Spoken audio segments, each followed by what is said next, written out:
Hello, everyone. Welcome to BIMS Week 2. Today we are here with our keynote speaker, and welcome to The Water Brings We. I am Dr. Jeanette Davis. I am a marine microbiologist, a children's science book author, and also the Chief Innovation Officer of Black and Marine Science, the nonprofit. Again, today you are tuning into Welcome to the Water Bring We, the maritime story of the Gullah Geechee Nation. Today, we are going to turn it over to our moderator, Dr. Shante Davis, who is going to be, again, moderating this session. And just to give you a little bit of background about our moderator today, Dr. Shante Davis is a fish biologist with a background in genetics and marine science.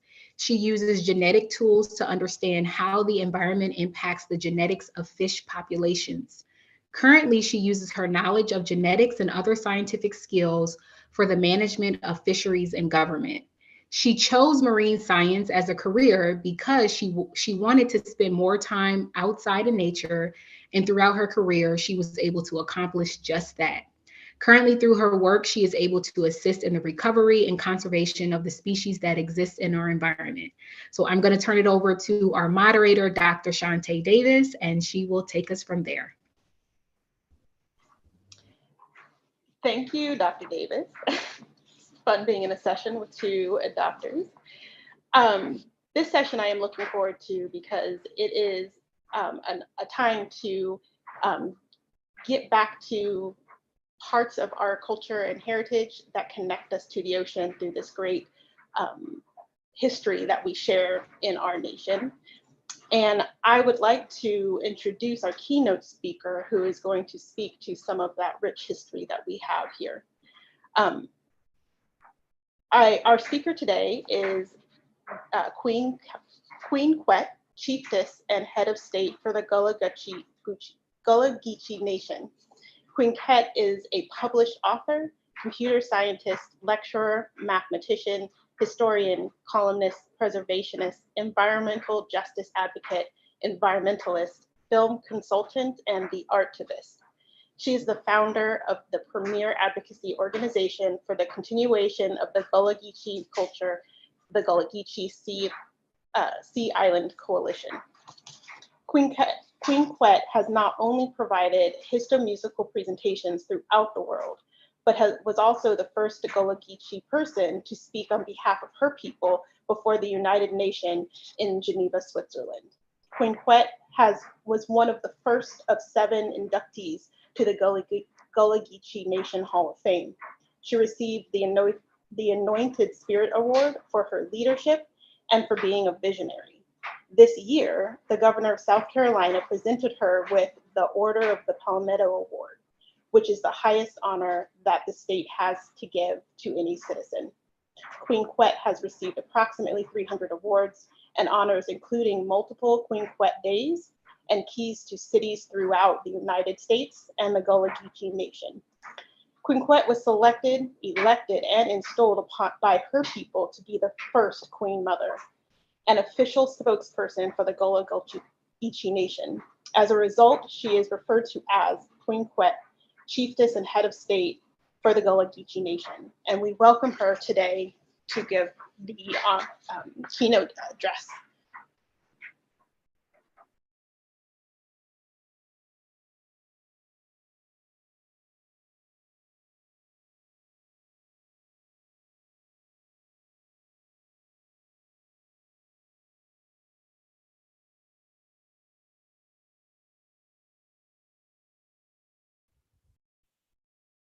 Get away, Chile, Jordan. Get away, oh, Chile, Jordan. Get away, Chile, Jordan. I want to cross over for see my Lord. Whether we there, Panisha water, I crack we teach so. Why we beat the drum like we ancestors been do. Back yonder, in the bush harbor, in the brush harbor. Oh, they Gullah Geechee First Association. Remember who we be? Hope, so they shall cast nuts. Hope for going out showing in the battle. Oh, ever so slow. The bringing these your things for we now born. Even the day when the trot of them, not a going away. Oh, we have to rebuild the shoreline with the hearts of them now. For all of this shall make the water them pure again. For them be there by next generation on the sea. Oh yeah, this shall be the land, and the land of we. Even as the sea level rise, oh, amongst these your places where the Carolina gold used to grow, and the Ulster factory be there. Oh, you can see we down yonder, in there. Oh, that gets up for now another day. Oh, London children too. Have a going out for the shrimp, the Ulster. Oh, the mother and all kind of the rest of the thing. Oh, every day we stand on and look at what it bucket them be to bring.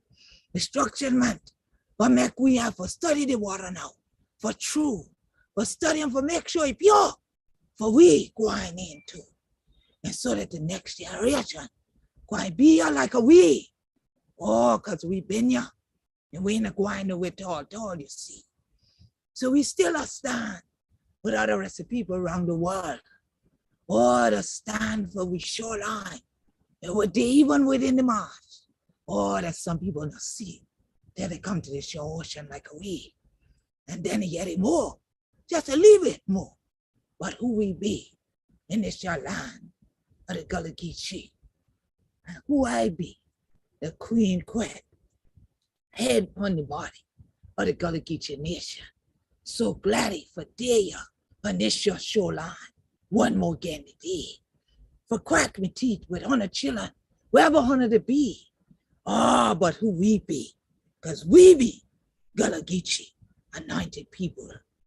Plenty of time, people are coming here from Jacksonville, North Carolina, to Jacksonville, Florida. Now, yet if we crack me teeth like this, yeah. And act like even with these, yeah, them, yeah, and you're not, yeah. And we say, what kind of cracky people is you? Big as we be, you not see we, tall. So we don't wonder, maybe a need for take the show. And maybe tune in a little bit more with this year, but see who we be. But then I do them tall neither. And then when they hear we, they say, no, it can't be we. Because plenty of times when people come here to the Gullah Geechee Nation, between Jacksonville, North Carolina, and Jacksonville, Florida now, all through these sea islands that you've seen, and all through what they call the Low Country and the Georgia Isles, 30 to 35 miles inland to the St. Johns River, they don't believe it's us when they hear us speaking this way. They also don't believe we're still here, because unlike 50 years ago, when they could have come and seen massive amounts of bateau boats rowing out into the marsh, coming through the estuaries, right there into the water, where they could have seen these people of African and indigenous descent. And then if they got close enough, they could have yet read a crack we did say, yeah, the water bring we, the water quite take we back. Then they would have believed there was something different about us, and that difference is what they tried to annihilate, actually. That difference was what they said didn't matter, shouldn't exist, should be changed, should be altered. So instead of aligning with their thoughts, instead of buying into their assimilation, instead of allowing them to alter who we be, we stood for our own human rights and became the Gullah Geechee Nation. And here we still stand along the shorelines, fighting to protect our cultural heritage and our cultural tradition that is inextricably tied to the land and the sea. We be the land of we. We be the water of we. We be Gullah Geechee. So when people talk about marine, I immediately see the serene. I see the Sea Islands. I see this place in which I've been blessed to live. And when I go to a shoreline, whether it's at the ocean or it's along the creek shore, I can feel my ancestors there with me. And within me is the embodiment of multiple generations of those who crafted boats, whether they be wooden, flat bottom boats, we call it bateau, or they are the shrimp boats that are the trawlers today. I think back on how their skills of assembling these things, their scientific knowledge didn't come when they reached North America. That knowledge was within their souls and their minds back in Al-Kebula, in the motherland. The unfortunate reality is many of them were the ones kidnapped and captured to be the boat builders, to even build the enslavement vessels, wherein in that belly of the beast came that skill to these sea islands. There also came the skill of sewing nets by hand, cast nets, seine nets, that our elders and our ancestors taught us to use to go out to get things for nyampan and things like that. There's a proverb in the world that says, if you teach a man or woman to fish, they can eat for a lifetime, versus when you only give them a fish, they have that only for that one day. So we have had the ability to fish and to feed from the waters for generations. And we want that same thing for the next generation. So what we often say is, "Hona have to go back to old landmark. If one ain't know where Hona the day from, Hona ain't going to know where Hona the going." So Sankofa, go back and fetch it. What is it about the water that brought us here? What is it about the water that brings all of us as Black people back to it wherever we be? Whether we in the Caribbean, just like the Sea Islands, literally living in the sea, whether we are in Bermuda, whether we are off the coast of the motherland, are we stopping to think about what's really in the water and how the water is a part of us? That's been the journey of my people. A journey that has been intense, that has been one of victory and violence, that has been one in which our kidnap and capture brought our knowledge and our ingenuity to a new shoreline where we had to carve out a cultural landscape where there's estuaries, a cultural landscape that amidst those estuaries filled with salt water, we somehow manage to put dikes and trunks and figure out ways to create cisterns that would capture the rain and that we could navigate through to freshwater inlets and bring that into Carolina Gold rice fields. Because ain't nobody want nyampan just a fish and thing like that. Everybody dry long self. You want that rice for nyampan too. So every meal that you hear of from a Sea Islander, native Gullah Geechee, more often than not, will have rice in it, even unto this moment. And many will also have seafood. But the thing about it is, do we see that the water is our food? Do we see that the water is spiritually nourishing? That the water, when we breathe in that air, that salinity that I spoke of, connects with those other elements of the human body. That salinity of the air adds that seasoning, that flavor to our very beings that make us so unique. That seasoning that we breathe in is that healing, like sprinkling just a little water in the bathtub, you see. I'm blessed to have the ocean that God allows me to wade into. And it's so many songs here are spiritually connected to, like wade in the water, wade in the water, children, wade in the water. God quite trouble the water.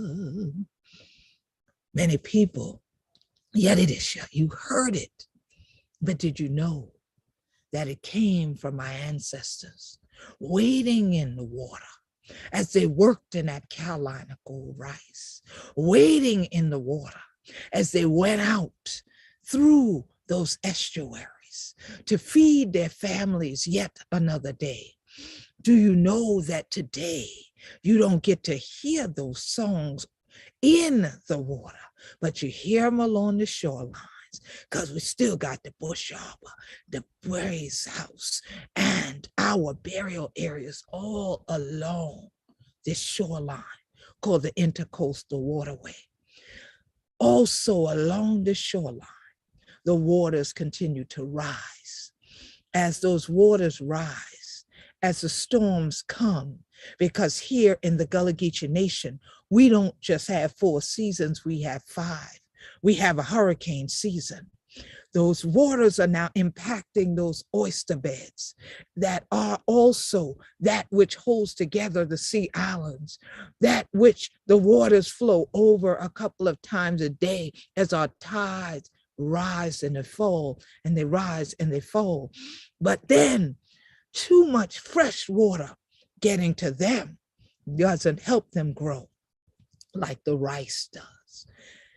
Instead, what grows then are what we call vibrios.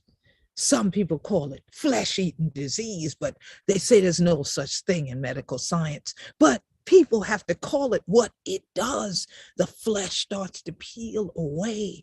There are other problems that people have, and yet we wonder why they don't get it when we say roast your oyster, cook it fully.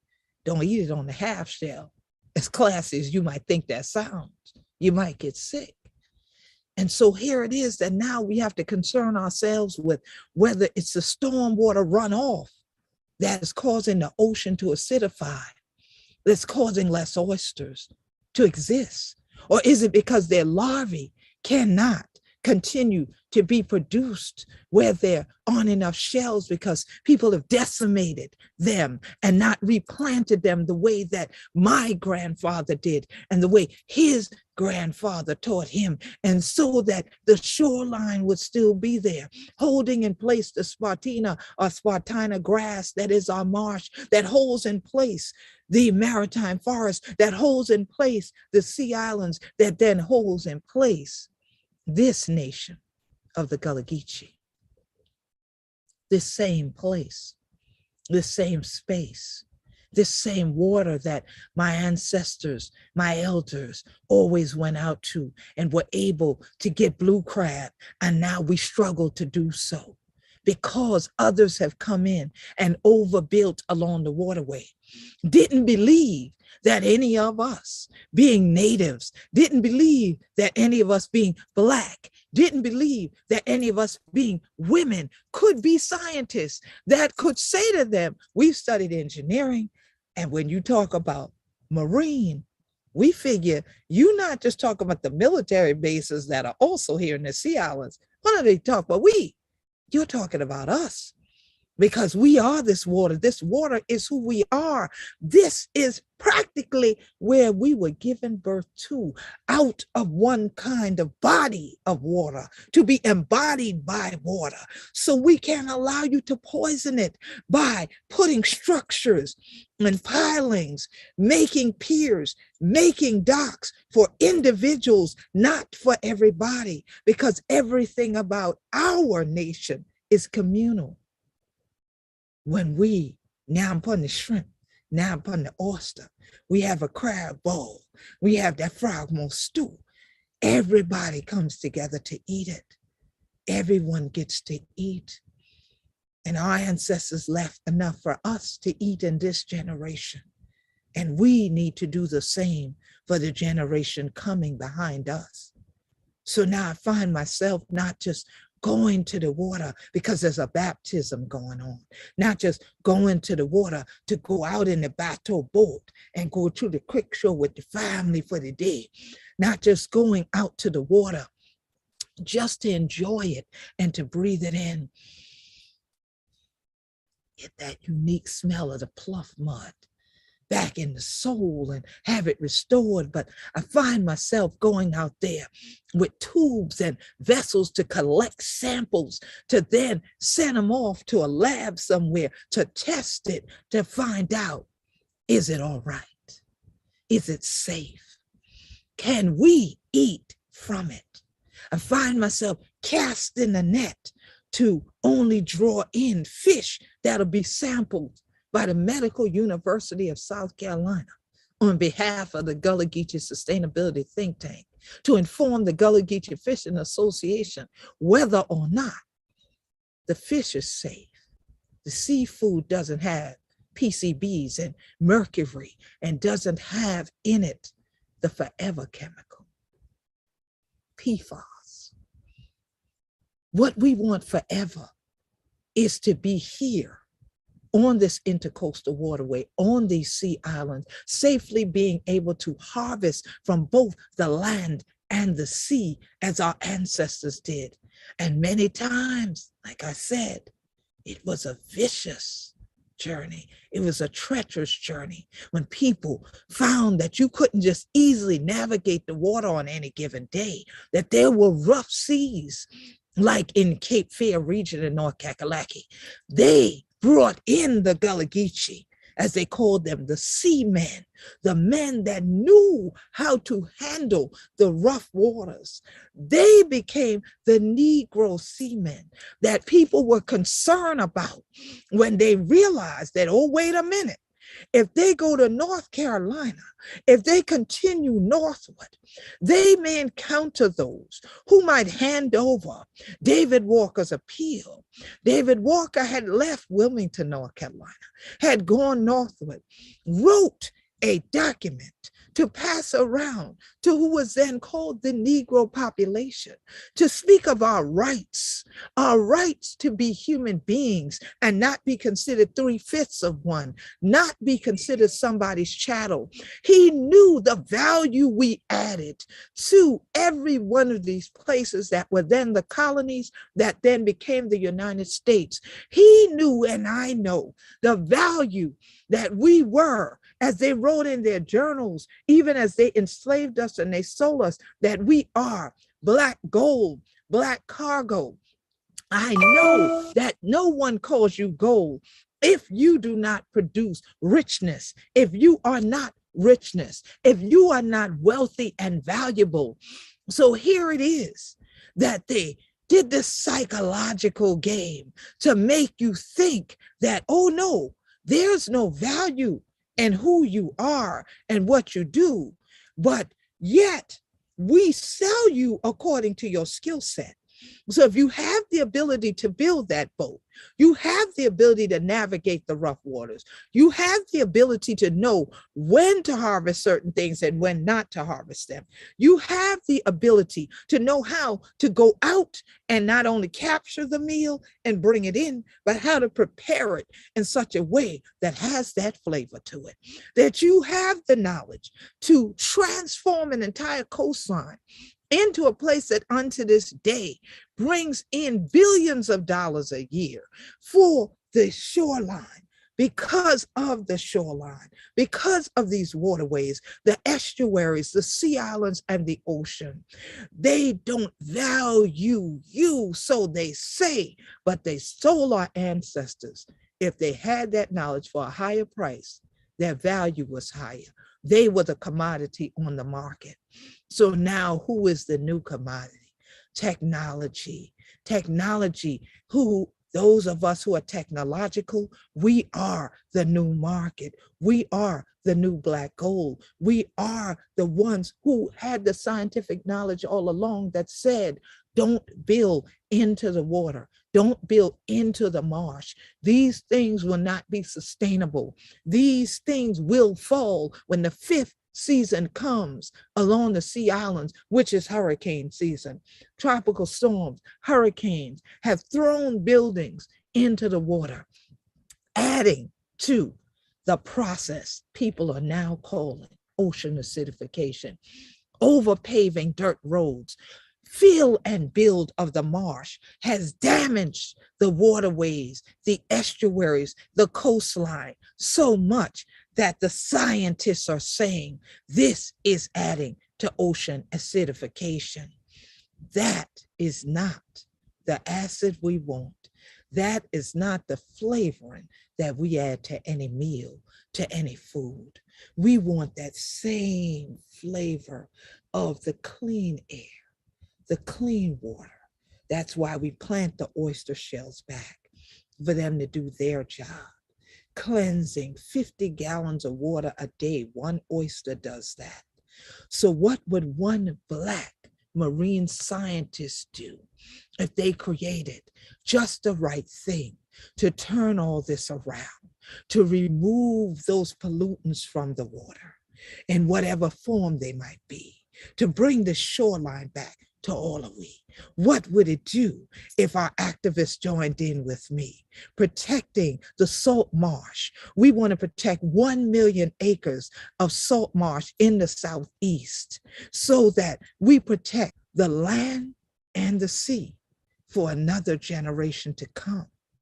You see, this year, the Gullah Geechee marine journey and we story.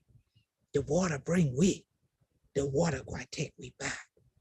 And so it's a blessed opportunity for me to sit here on the shoreline of my home island, St. Helena, and to speak to all 100 children, wherever I want to be, that are Blacks in marine science. I'm a computer scientist. I'm a mathematician. And so for me, it's time that we start calculating the cost of what we're doing to the shoreline. And the science has spoken volumes, but are we reading those volumes? Are we letting them float out to the sea? What you think? It's time for we crack we teeth together, for we have hundreds more years right here on another journey, and yet more about who we be. And so now, I would love it if the doctor returns and we have an opportunity where I can dialogue a little with y'all. 100 children ain't have to be scared or nothing like that. I can crack my teeth like 100 children can too. As you can see, I am bilingual, so I can speak more than one language here. And so I am really honored to have Dr. Tiara Moore invite me to be part of Blacks in Marine Science, and even more honored to be part of Blacks in Marine Science Week and to bring this keynote, the water, bring we. And so Doc, you think any of the children out there, Dr. Moore, got a little bit to crack your teeth with we bout this year did? You think so? You think they got something to say, Dr. Davis? What you think? You think we can take a few questions, or they ain't got nothing to say today? They have a lot to say, but I think everyone needs to take a moment and dry their eyes and get back with their soul, because you spoke to everybody. So take a deep breath, folks. Yes, breathe and in. I think the breathing section, I was breathing with you because I can do more of that in my day. So let's do a few more of those, folks online. Let's do that. Let's do that, Dr. Davis. Yes. And breathe in that ocean. I am sitting very close to the ocean. So I am feeling the salt come into my body now. Yes. Bring that flavor. Bring the flavor. Yes. So yes, I want to savor the flavor. Thank y'all. I can see a lot of comments. Yeah, I see a lot of comments. Oh, I hear Dr. Moore, Dr. Tiara, yes. Peace and love. To come in and just say hello. I'm all out of order, but I had to come in. It's all love. Yes. That was so awesome. I was literally in tears just hearing you speak, and just the passion and just everything. The comments are going wild right now. Everybody is doing so much praise. So Yes, YouTube, this is your chance to ask all of your questions that you need. Put them in the chat. Sorry, Dr. Davis, I'm gonna go back behind my thing, but I just could not come on here and say hello. That's all right. I got love for you, sister. I appreciate you. And I always tell folks, you know, I'm the queen, so I got to have a tiara. I got to have a tiara. Yes. So I ain't mad to put that on there. I got to. Put the tiara on. Put the tiara on. Yes, love you. Appreciate y'all so much. Well, I see some questions coming in. So I'm going to start with what's in the chat, and then there's a little bit of a delay between the chat and appearing in our window. So as I see those gaps, I'll fill in with some questions that I have that I was writing down as you were speaking. The first is coming from Miss Laura Sullivan. The question is, can you talk about the role of spirituality and spiritual practices in the resistance to environmental destruction and to gentrification and displacement? Absolutely. That's a lot. Absolutely. Believe you me, if you are in any movement of righteousness, you have to have some type of spiritual foundation. And so here in the Gullah Geechee Nation, many may not realize this, but the songs that are called the Negro spirituals, which you don't need the word Negro, just the spirituals, those songs actually came from the Sea Islands. The Gullah Geechees created those songs. Many of those songs got anglicized as they continued to go inland, and you had Anglo people trying to figure out the words we were saying so they could try to put shape notes to them and all that kind of thing. So there are numerous. I did a couple of them, and I did like pieces of them for you all today. But there are numerous spirituals that I tap into whenever I am doing this work. And I don't care where it is. It's that I have sung at the United Nations. I've actually been asked to sing at the United Nations. And then the greatest honor there was to have someone who had been an opera teacher for years ask me if I was an opera singer. And I've never sung opera, but she gave me an interest in it because she said that. But my thing was, opera is the song of Italy, and it speaks to the soul there. So here it is that our songs that speak to the soul are the spirituals. So when you're talking about a movement about environmental justice shouldn't be just us, but many times it feels like that. So that's why you have to be spiritually grounded. So you have that spiritual foundation to stand on, whether you're on land or on the shoreline or in the midst of the water. And so that holds you up, it lifts you up. They say all tides raise all boats. Well, yes, you need to be raised by that at times.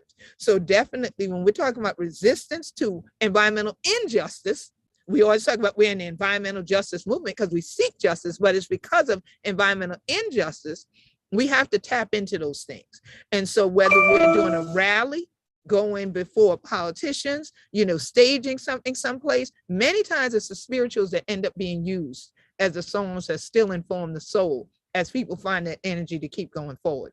And so it was used in the 50s and the 60s in the civil rights movement. Many spirituals got altered, the verses got altered. You can do the same thing now and continue the resistance. Yes. I think I'd like to keep going down this resistance path. And I know in the work that I do, traditional ecological knowledge is becoming a phrase of how to incorporate this long history that this nation has had, this non-European based history, into the way we think about the planet, conservation, rehabilitation, and all of those things. So how has your work been able to bring the Gullah Geechee history and knowledge of the oceans and the ways to utilize the oceans into how we now operate at the management and governmental levels? Excellent question, a timely question, because I have lately been dealing with what I call the government alphabet soup. And I literally have a meeting coming up with NOAA, the National Oceanic Atmospheric Administration. And why do they want to meet with me? Because they want to know how can they work with the Gullah Geechee. And no doubt to learn more from us about our Gullah Geechee sustainability plan and our ocean action plan. And we have incorporated these plans and have spoken to various levels of government, whether it's local, such as town governments and so forth, or we're talking about the state governments with general assemblies, or the federal government. And then, of course, the United Nations work informs that work.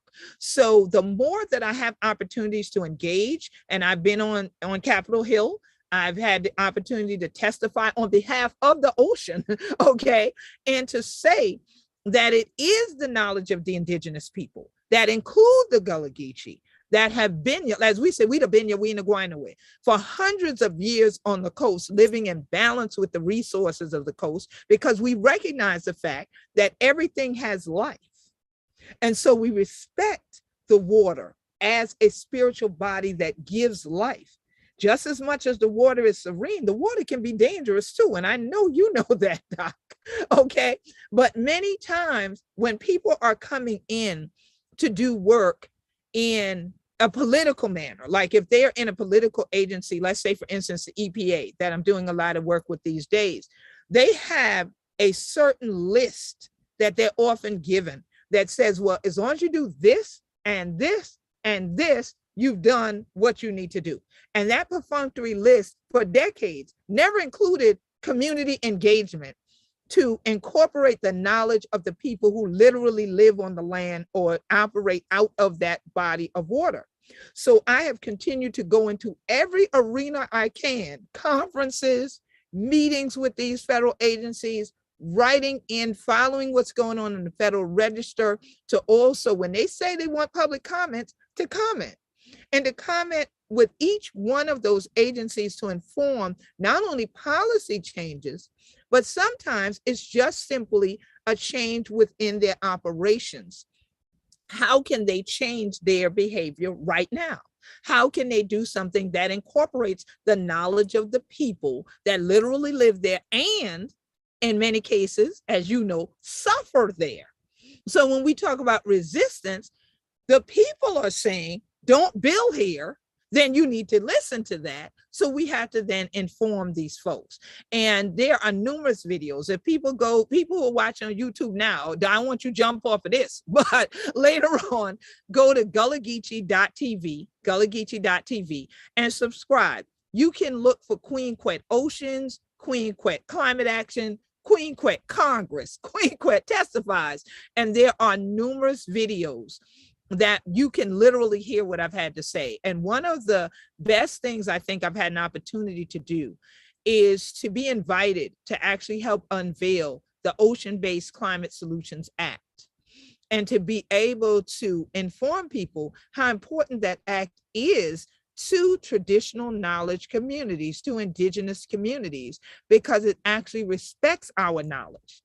And it wants people to incorporate this consistent interaction with the people, not just a parachute in, parachute out type of thing, but actually working to build relationships in communities of people of color, as they call us now, BIPOC communities, right?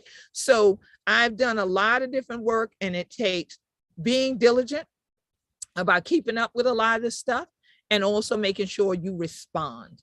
Never think that your voice is not of value.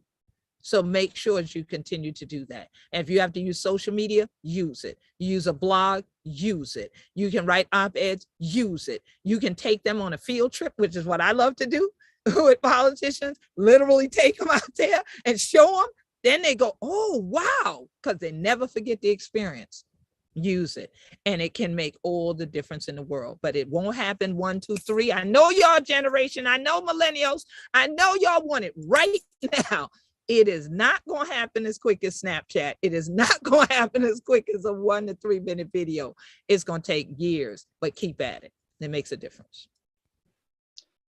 This conversation hit a chord with quite a few folks. It seems like this interaction with government, speaking the voice and bringing that information forward is something that quite a few people are working on and wanting to be part of. So some follow-up comments in the chat. Amanda Wise is asking, how does the government currently collaborate with the Gullah Geechee Nation to preserve and protect the land? So what are you doing now? And could you improve that relationship? And I think maybe that is, how would that relationship be improved, and how did you establish that relationship, and what is that? What would that look like? And I'm going to ask Amanda if you could put a follow-up in the chat. Is this more for how do individual people would begin to start their own interactions, if for other traditional knowledge community indigenous folks? Exactly. So I think that's the train, but I don't want to get that wrong. Okay, I got you, but I did see what she was asking, so I'll answer it a couple of ways. The first thing is, if you come from a community like mine, I'm an elected head of state. So I am the spokesperson for the Gullah Geechee Nation, for Gullah Geechee people.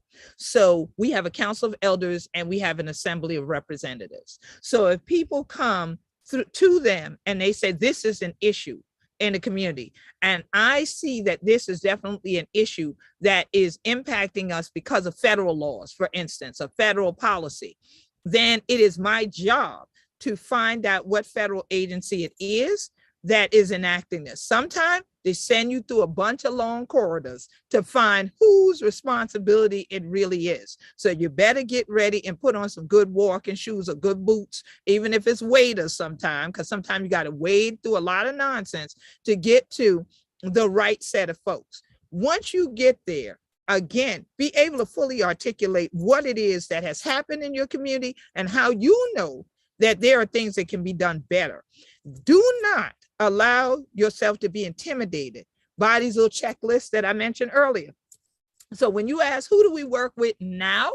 I'm going to go back to me mentioning that we're currently doing a lot of work with the EPA. I've worked with EPA Region 4 for a couple of decades already, but we have finally gotten them to build real relationships with the Gullah Geechee Nation. I have gone as far as going to Boston and teaching EPA people how they should do cultural collaboration.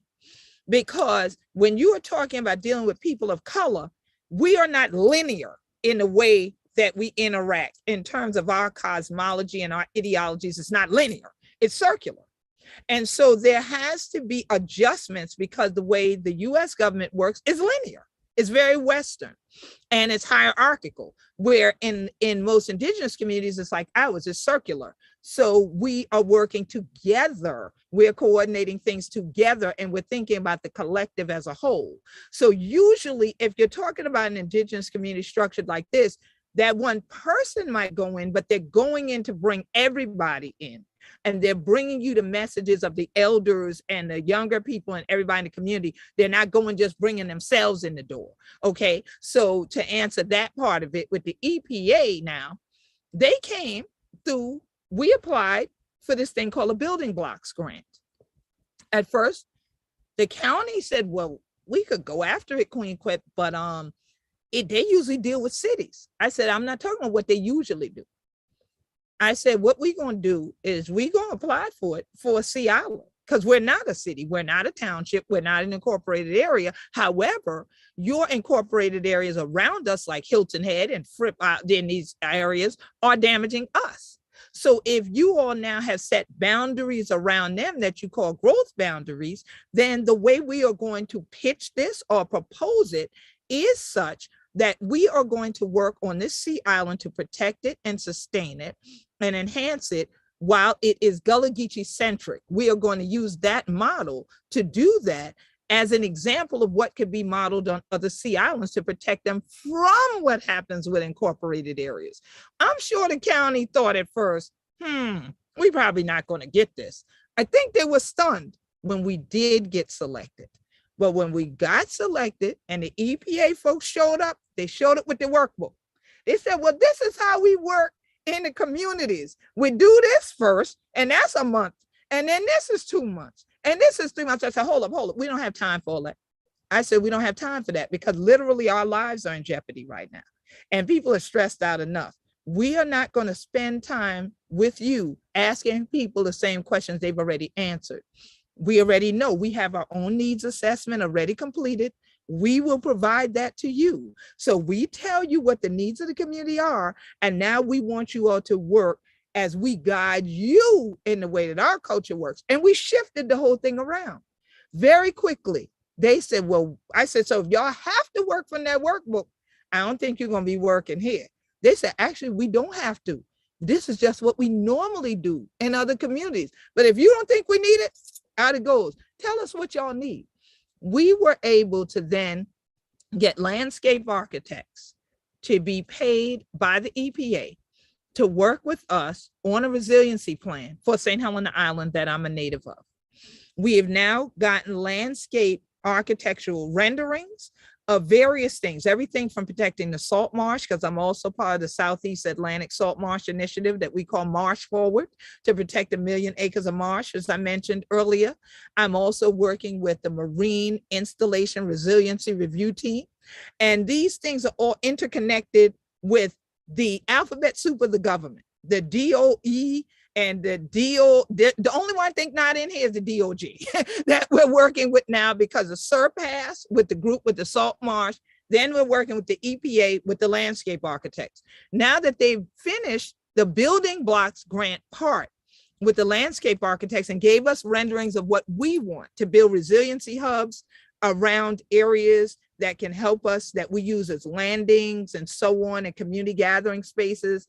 Now we have that to show to the county. We have that to show to the state. We have visuals that we can say to them, now that there is this money from the infrastructure plan, why don't you finance these ways to improve our causeways? Why don't we finance this? And because the people at the EPA were willing to step back, their egos were not engaged. That's your biggest issue usually, is whether this person's ego is engaged and they just don't want to move out of your way or not.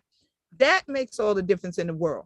They loved what they have been able to learn from us as much as I have learned more about landscape architecture from them and been sharing that from the community. So now we are building a relationship right here on the Sea Islands, where now other agencies are asking them, well, we saw this, we saw ABC News, and we saw Queen Quet Manchajola. She did a lecture we heard about the EPA. How can we work with the Gullah Geechee Nation? And then I'm sure they're informing them, well, please don't go in with your workbook. Go in with an open mind and let's work together. Let's sit in the circle on the shoreline, that's how I express it to them. And then let's dialogue about what we already know we need, instead of you asking us the same questions again. And let's resource these things so they are not needs for another generation, another decade. So it's going to take consistency. It's going to take prayer. It's going to take a lot of breathing. All right, at times, because they have to write their reports. They got to get their report out of it. But you have to make sure that what they report on is what your community wants, and that you can take that to the next level and get it resourced and get it put in place, and also get the technical skills into your community that you can use whether they come back or not. So it's a multifold process that, as much as I've spoken, that's still the Reader's Digest version of how you really do it. But that gives you a start. And y'all can always email me. I'll drop my email in the chat and I'll mention it again later. But you can always email me. You can find me on Gullah Geechee Nation on Facebook. That's my fan page as well. And you can follow me at Gullah Geechee on Twitter. And we can always dialogue some more. But I'm queenquet.com online. So y'all can find me. We can dialogue some more and engage some more. I like how you changed the narrative and informed us on changing the narrative, because that really is important. The U.S. doctrine follows one train of interaction, and many of our tribal and Native folks do not. That is not the structure, and that conversation often can be one-sided. Like you said, that checkbook, people come forward with that checkbook, and it's not always going to fit. You need to change the dialogue and be consistent with that dialogue. So thank you for that. Now, we don't mind them coming forward with a checkbook, Doc. They can come forward with a checkbook. Now, it's all right to come with a checklist. Okay, checklist. I misspoke. You had a full party, but the checklist is the one, right, that we're like, hold it now. Yes, yes. But they can come on with the checkbooks now. Anybody watching, we all right, we good. Blacks and Marine Science, they can take a little funding. The Gullah Geechee Nation can take some funding. Come with the checkbooks. Thank you. And it is Giving Tuesday. Woo! All right. So I was reading through your website. I took a little visit to your website, and we'll soon be a fan, so that's not going to be a difficult transition. And you mentioned on the front page there was recognition as a people, and I know that that is a very specific process from some of the tribal folks, and that's more of the cultural resources that I'm familiar with. And so has that transition, because that was recent, I think it said 2006. Yes. Right. So how has that changed in how your communications with the Congress, with the nation, and with the state about these environmental, cultural heritage pieces and the saving and protecting of the resources to promote health of of people in those communities? How has that recognition helped the process, or did it open any doors, or was it just kind of, oh look, we put some signatures to look good, but no it was more the latter, and in the end of it, it was more of the latter, because what the federal government felt was they created this national heritage area. But what they didn't realize was, because we had already stood on our human right to self-determination and become a nation in international human rights law, then you are granting sovereignty to that particular ethnic group, even by US domestic law. So that means that there is a higher level of engagement that you need to have, and you need to respect the actual indigenous leaders, not a group of people you commissioned to lead them. So what ends up happening is that because people ended up focusing on a national heritage area as a commodity, as a place that we already have tourism. Oh, well, maybe we could just use Gullah Geechee culture for more tourism. Then things were derailed for a few years because people were focusing on that. You had academics trying to get involved. No insult to any academics here, but the point is, a lot of academics just saw an opportunity to get tenure, to research who were the Gullah Geechee. And then the politicians are just like, well, we already passed the law, so we did that, right? And we're on to the next thing. So it still took the native traditionalists of the Gullah Geechee Nation to continue to push and fight for our right to resources, our human right to those resources, our earth and our water rights. We are still fighting cases and battles against sand mining, against plutonium pit mining, against environmental injustices. I am serving on consultative parties against a spaceport being placed here on our coast. So it's a constant work that ends up happening. It's not like a one-off thing. Oh, they recognize you. Now they say, well, here's your key. You can open all these doors and these resources in each door. It never happens that way. You have to continue to still fight for your rights and do your due diligence about what are those things that belong to you, and then make sure you have folks that are going to strategically come in and get those resources and bring them back home. And so it is critical. So it's been very interesting because in the international community, we've long since been recognized.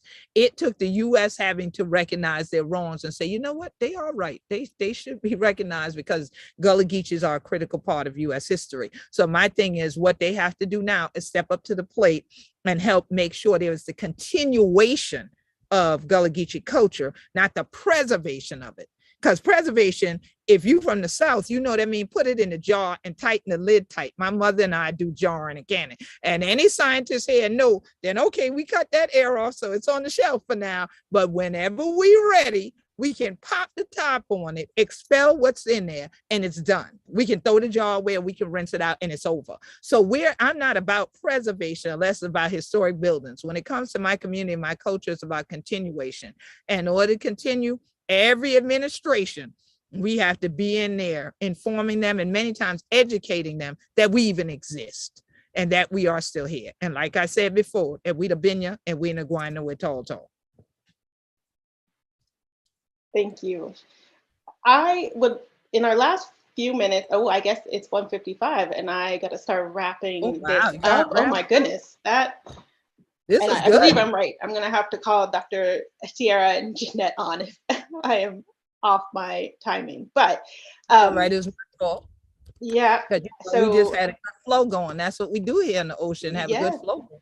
And let me just say this before you close out, before they come on, for everybody that really wants to know how we can engage and we can work together beyond even today. because all of us who are Blacks in marine science and in science period, I believe it's high time that we work together. Please go to GullahGeecheeLand.com. Gullah is spelled Gullah. Geechee is Geechee. Ain't no I in Geechee if it'll we, okay? Gullah Geechee Land, land.com. There is a sign up piece on there. So you could actually sign up to volunteer to work with us. You can become a member of the Gullah Geechee Sea Island Coalition that I founded. You can make donations to our Gullah Geechee Land and Legacy Fund there. That's where that checkbook come in, you know, the checkbook and all that comes in. And so definitely you can go there, sign up. That's a way to stay in touch with us and to be added to our database. And as I mentioned before, you can also go to Gullah Geechee Nation on Facebook, but you can also follow GullahGeecheeNation.com. GullahGeecheeNation.com. And that way you can keep up with all the events and activities, because we're having our Coastal Cultures Conference here, April 8th and 9th of 2022. And I would love for my sister Tiara to come. I would love for you to come, Doc, and all of y'all to come down and engage in some sessions, literally right here on the water. And then Hona Chilla know why I say the water to bring we and the water going to take we. Thank you, y'all, and have a blessed set of holy days, as this is a great way for me to begin the celebration. What greater way to celebrate than with Blacks in Marine Science for your week. Thank you, everybody. Thank you for your keynote. This was a great experience for me to hear both your words and your wisdom and guidance towards how to be more active, I think, in the presentation of our science and our historical knowledge, and motivation to continue to remember that we are part of the ocean, we are part of this land, and that is something that we will always have within us. Our history gives us that. And so thank you very much. And thank you all to our community for joining us today. If you have any questions in the chat, Black Marine Science has been posting all of the different websites and that Queen Quet has mentioned. And so please follow those links and stay active in your in gaining information for yourself about the fight and the persistence of our people. So make sure to follow Black Marine Science continuing on through the rest of this week. We have a lot of great events coming up, and including the next event, which is Ben's Care, because we all need some care to maintain our minds and our bodies and our spirit. So it is Live Mindfulness and Live Mindfulness. Oh my goodness. It's a session with a therapist, and that'll happen later on this evening from 6 to 6:30. If you're on the East Coast, I gotta do some math for the West Coast. So I'm not gonna say that out loud because I'll get it wrong. So don't miss it. I'd like to bring back our session host, Jeanette Davis. Thank you. And thank you to our moderator, Dr. Shante Davis. Thank you for our dynamic and knowledgeable keynote speaker, Queen Quet, Chiefess and Head of State for the Gullah Geechee Nation. Thank you so much for gracing us with your presence here today. Again, you've just tuned into The Wata We Bring. Make sure that you guys tune in this Saturday for the National Aquarium for free giveaways based on the questions from this keynote today. So thanks again, and I hope to see you all at 6 p.m.